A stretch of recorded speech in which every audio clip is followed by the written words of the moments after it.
Binili na namin na magsalita ngayong araw para, katulad ka ng sinabi kanina, mahalagang malaman natin kung ano yung totoo talagang nangyari. At gusto namin ang tanong na dinukot ba kami o kusa kaming, voluntaryo kaming sumurrender. Ang totoo po dinukot kami. Sina Tamano at Castro ay mga aktivistang napabalitang dinukot di umano sa Barangay Lati, Orion, Bataan noong 2 ng Setyembre taong 2023. September 12, sumuko ang dalawa sa 70th Infantry Battalion ng Philippine Army. Ayon sa naunang salaysay ni Junila, habang siya ay kasapi ng anak bayan, siya ay naging kasapi rin ng semi-legal team ng Lino Blast Command NPA na kumikilos sa munisipalidad ng Porac at Florida Blanca sa Pampanga at ilang bahagi ng Bataan. Ano yung position mo doon? Ayos kakandak ng social investigation. Nang bira siya yun. Na-encounter na? Saan? Bataan. Kailan? 2021. May associate? Ayon sa kanila, sila ay tumakas sa kanilang mga kasama dahil gusto na nilang makapiling ang kanilang pamilya at mamuhay ng normal. Hirap po ng trabaho. Pero yung trabaho sa tugtog. Dagdag pa rin kasi nabalitaan namin na walang kami trabaho may RHC sa lugar. Kasi pumunta lang po kami ulit sa master na may pinadala sa kanina ako. Hindi parang magpatulong naman. Patulong yung mga rin. So, talaga mo na pahinga. Tapos saka po pag-isipan yung plans. Most likely po babalik sa saan. Sa presensya ng kinatawan ng Public Attorney's Office o PAO na si Ginoong Jopper Bagay at ng mga magulang ni Jed, sabay nanumpa sina Junila at Jed na ang kanilang sinulat na salaysay ay pawang katotohanan at ito'y kanilang kusang loob na isinagawa at walang pumilit sa kanila. Dahil nakasabi dito ay puro katotohanan at kapag nagsinungaling kayo ito ay pwede kayo makasuhan. Ang aming policy ay talagang kailangan may handwritten sila, ganun lagi sa aming opisina. Tsaka namin ipapatype sa lawyer. Tapos pero i-interviewin mo ng mabuti. Kumula sa puso mo at talagang totoo yung sinasabi mo. At ginawa ho yan din na Atty. Bagay. Ginawa po niya. Sila rin ay binisita ng mga kinatawan mula sa Commission on Human Rights o CHR upang alamin ang kanilang kalagayan at tiyakin ang kanilang kaligtasan. Ito ang naging dahilan upang sila ay kupkupin ng gobyerno. Yes, please allow me to take you through these several slides and video clips related to the alleged abduction of two activists in Bataan, referring to Miss Junila Castro and Miss Jed Tamano. So the first slide that you will see, next slide please, is this one. Here you could see the mother of Jed, the one in blue, and her stepfather, the one in dark blue, yung nakatayo, they were reunited.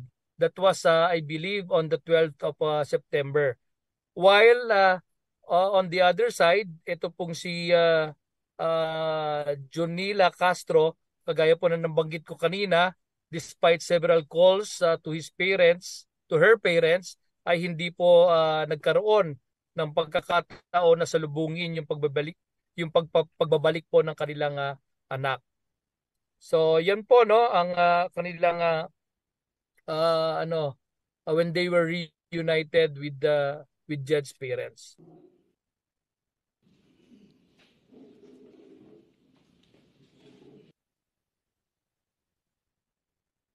Okay, yan po yung maikling video clip dyan. The next slide will be a video also.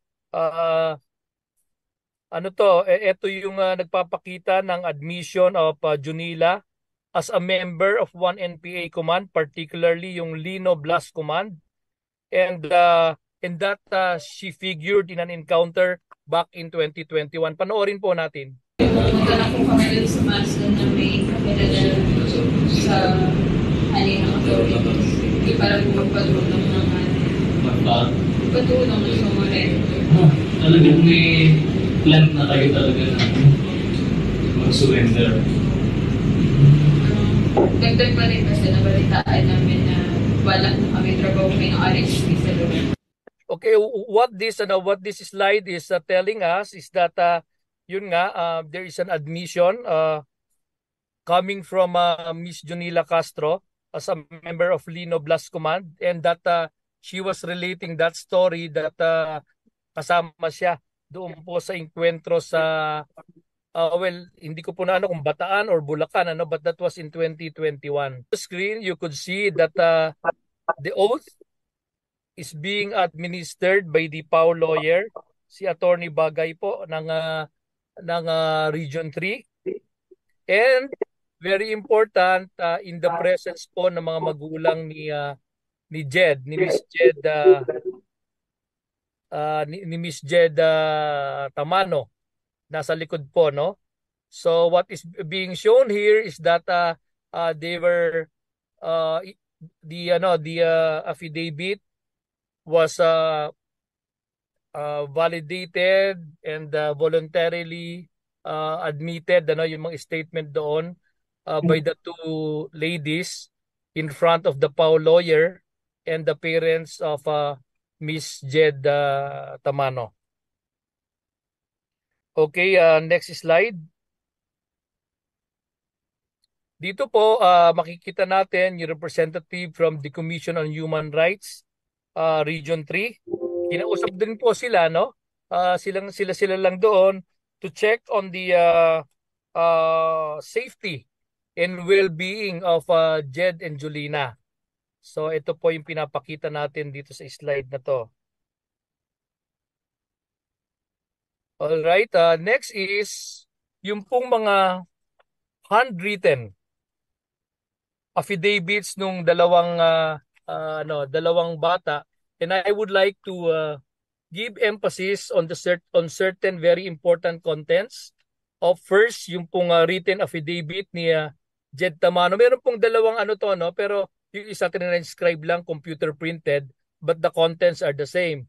But this one, as I was told by our lawyer friends, mas may diin, no? Mas truthful yung mismong handwritten na affidavit po ng isang nag-execute ng kanyang affidavit. So shown on the slide is the handwritten affidavit of Miss Jed Tamano. Among the things that she claimed here is full-time na organisador noong huling linggo ng Mayo taong 2023 at miyembro ng Kabataang Makabayan. She also alleged that buwan ng Hulyo ay nagkaroon ako ng kasama na si Jaja. Yung pong alias Jaja turned out to be Miss Junila Castro. So meaning nung Hulyo lang po sila nagkakilala ni Junila Castro. At nabanggit din sa affidavit na yan ay napagpasyahan naming kausapin ang isang masa na kontak ni Jaja sa Pampanga upang sabihin ang aming planong umalis sa kinabibilangang organisasyon at kalaunan ang pagsurrender sa otoridad.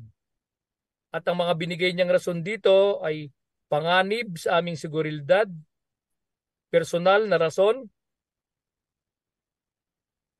at binanggit din dito ni Jed na sumusuko ako sa mga otoridad dahil sa banta ng kapahamakan ng ibang grupo na galit sa amin, paghihirap at stress, pangungulila ko sa aking pamilya sa 3 buwan kong pagkilos upang makapagbagong buhay, makapasok ng trabaho at pagsama sa aking pamilya. Tinitiyak ko na hindi na ako sasama sa mga grupo sa hanay ng CPP, NPA, NDF. Ito po yung kanilang kay Jed, ano? And then kay Julina, salient points sa kanyang sinumpaang salaysay ay binanggit niya na, and I quote, Hindi totoo ang mga balita na may dumukot sa amin, kundi tumakas kami sa mga dati naming mga kasamahan. Sinabi niya na may 4 na taon na akong nasa kilusan. Organisador sa kabataan, naging hukbo, meaning nag-NPA po siya, at huli ay naging organisador ng mga mangingisda. Umikot ang buhay ko sa hirap at pangamba. Hirap dahil sa gutom, pagod, lungkot, sa pagkawalay sa pamilya at sa trabaho. Pangamba dahil sa araw-araw na pagtatago. Higit pa nga unti-unting lumilitaw sa akin na wala namang patutunguhan ang lahat ng paghihirap na dinanas at dinadanas ko kung magpapatuloy pa ako sa kilusan na pagtanto kong ayoko ng ganitong buhay. Binanggit din ni Julina na balak na kaming trabahuhin ng grupong RHB, isa sa kalabang grupo ng NPA. RHB, kung hindi ako nagkakamali, ito yung revolusyonaryong hukbong bayan na hindi tugma sa paniniwala ng mga NPA. And lastly, she claimed also na ibinabahagi ko kay Rian. Yun po yung koda ni Jed, Rian. Ibinabahagi ko kay Rian ang balak kong tumakas at dahilan nito, ipinaliwanag ko sa kanya na huwag na niyang hayaang masayang ang buhay niya katulad ng nangyari sa akin, hanggang sa nahikayat ko siya na sumama sa pagtakas ko. Muli, pinabubulaanan ko ang mga balitang may dumukot sa amin, etc. So it was signed by themselves, and then it was also signed by the I believe Reynante Bautista is the mayor of Angat in Bulacan. So those are the affidavits and those are the things that we have at the moment na nagpapakita po that yung claim nila na under duress yung kanilang pag-execute ng affidavit at yung mga circumstances na nangyari even before the conference, all the commitments na matutulungan yung dalawa were all there, So with that, I end my presentation, and may we now transition to the showing of video clips also of the interview of Jed's stepfather, Mr. Manalastas, and a video clip of the interview of Attorney Acosta of PAO. Sa pagpirma po nila ng statement nila sa PAO, nandun din po kami. Ilang beses namin silang tinanong kung meron kayong gustong baguhin. Wala silang sinasabi. Ang sabi nila, okay daw, tama raw yung statement. Sabi ko rin sa anak ko, gusto mo kumuha tayo ng sarili natin abogado? Sabi niya, hindi na kailangan, okay na yung PAO. Nakailang beses pa po kaming nagtanong kay Jed. Sabi namin, anak, kailangan ba nating baguhin yung statement nyo? Kailangan ba nating kumuha ng sarili natin abogado, hindi na PAO? Ang sabi nila, hindi. Tama naman po yung statement na yan na sinabi namin. Sa puntong yan, may sulat kamay sila Paano tatakutin ng PAO? Dinabutan lang sila. Nagiging style bulok na ng ibang mga nagdaapit-apit na pagka gustong mag-recant, tuturo si PAO. Kabayan, kawawa naman yung mga PAO natin. So, nung dumating ang ating PAO lawyers, meron ng affidavit. Pero written na sila. Written, sulat kamay nila. Oo nga. Pero hindi ho kaharap ang abogado natin nung ginagawa yung written statement na yan. Hindi. Hindi kaharap. Kaya nung dumating siya, yun nga daw, kailangan requirement. Talagang may requirement. Tiniyak niya na yung laman nitong sinulat kamay ay nasa puso nila. So, in-interview siya, ipinaulit niya yung mga sinasabi nila. Ano ba yung sinabi dyan? Kinukwento ng mga bata.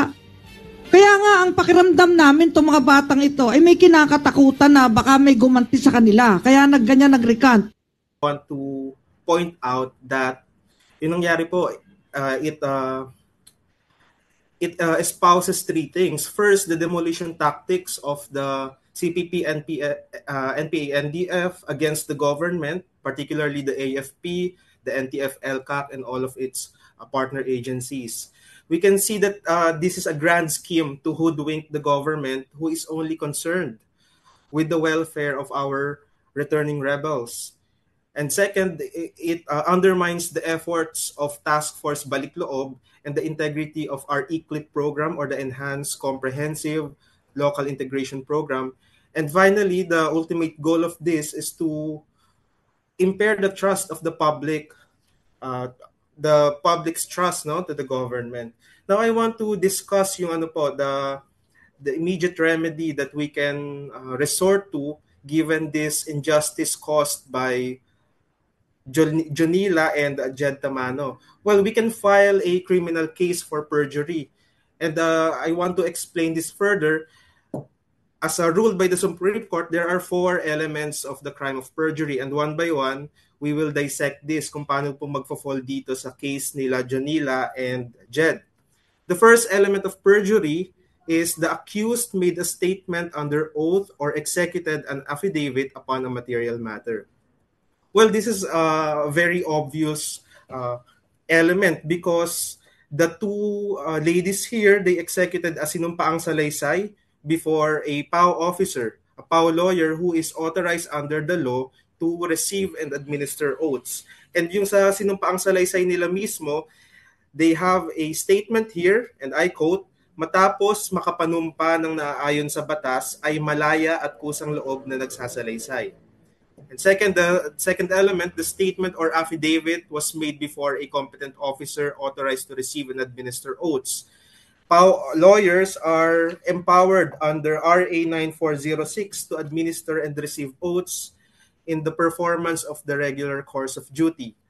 And the third element, the gravamen of the crime, this is important, the statement or affidavit, or in the statement or affidavit, the accused made a willful and deliberate assertion of a falsehood.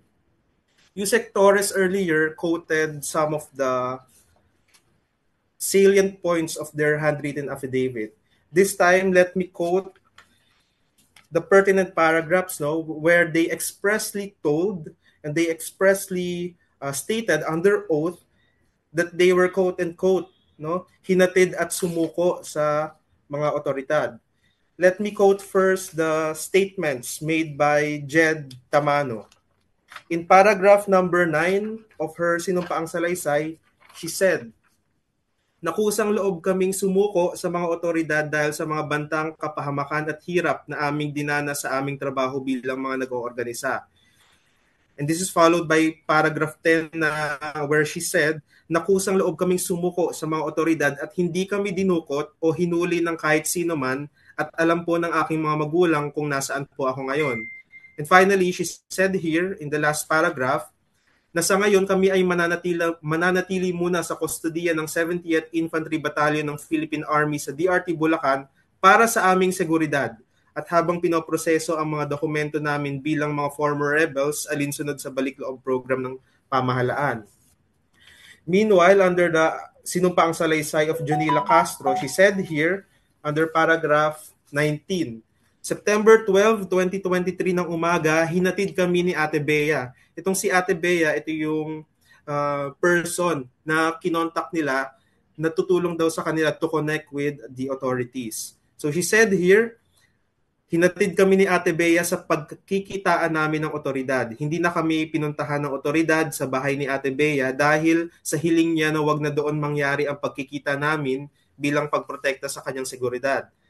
Followed by paragraph 20 where Jonila said na noong kami ay sumuko sa mga otoridad ay nagpakilala silang mga miyembro ng 70th Infantry Battalion ng Philippine Army at kami po ay dinala sa kanilang headquarters sa Pulong Sampaloc, Doña Remedios, Trinidad, Bulacan. So it is very clear from their respective sinumpaang salaysay na wala po talagang nangyaring pandudukot and malaya at kusang loob silang sumuko. Now, under the third element of the crime of perjury, the accused should make a willful and deliberate assertion of a falsehood. And the Supreme Court said that deliberately means meditated as distinguished from inadvertence. And clearly, no, yung sa nakita po natin sa September 19 press conference, nung bigla silang bumaligtad, it is tainted with malice to humiliate the government, the NTF, LCAC, and all of the partner agencies that are present there. And finally, the sworn statement. For the last element, the sworn statement containing the falsity is required by law or for a legal purpose. And we understand this na yung sinumpang salaysay, they executed it as part of the overall proceedings dun nga sa kanilang pagbabalik loob and for their availment of the benefits under the ECLIP program. And I also want to zero in on the statement of Yusek Torres earlier that this is a betrayal of the legal system. Why is it so? Because it is a declared policy under the 1987 Constitution that the maintenance of peace and order, the protection of life, liberty, and property, and the promotion of the general welfare are essential for the enjoyment by all the people of the blessings of democracy. Yung policy po natin sa ECLIP and yung sa welcoming the rebels back into the folds of the law is in line with this declared policy of the Constitution. Accepting rebels back into the folds of the law through amnesty and providing them access to the government's existing socio-economic services, yung sa ECLIP po natin, these are essential to attaining peace and reconciliation in the country and in line with the trust of the NTF-LCAC to promote lasting peace and development. I want to emphasize again yung sinabi ko po kanina ng tatlong bagay, that this is a demolition tactics and this is an undermining of the efforts of the Task Force Balik Loob and the integrity of the ECLIP with the ultimate goal to impair the trust of the public. So in a way, this is really a mockery of the declared state policy and principle as enshrined in the 1987 Constitution. Determinado ang NTF-LCAC sa kanilang misyon na tiyakin ang kaligtasan ng mga batang ito. Gayunpaman, nakapanghihinayang na patuloy silang ginagamit na pain para pabagsakin ang demokrasya ng ating bansa. Suriin ang bawat impormasyon na makikita at maririnig lalo na sa social media upang hindi na malinlang ang ating mga kabataan.